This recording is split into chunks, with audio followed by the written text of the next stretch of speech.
Encontrar un hogar no consiste únicamente en elegir una ubicación o revisar una lista de características. También significa descubrir un espacio donde puedas sentir tranquilidad, construir nuevos recuerdos y comenzar una etapa especial de tu vida.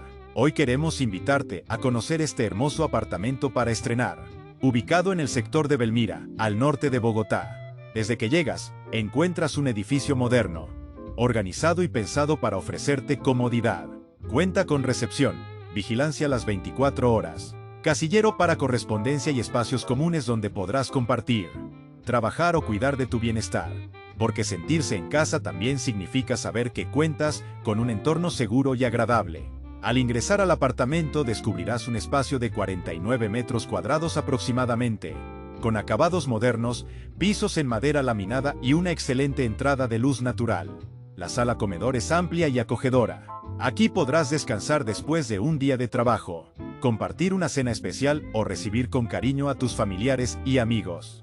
Sus ventanales crean un ambiente luminoso y permiten disfrutar de una agradable vista del sector. El balcón se convierte en ese pequeño rincón especial donde podrás comenzar la mañana con una taza de café, respirar aire fresco o simplemente hacer una pausa mientras observas la ciudad.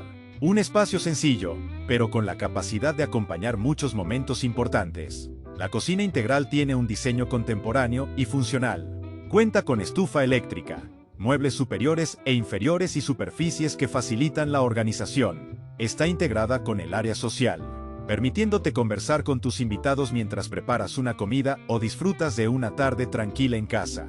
También dispone de una zona de ropas independiente para hacer más prácticas las actividades cotidianas. La habitación ofrece un ambiente privado, iluminado y tranquilo, acompañado de un closet con buen espacio de almacenamiento.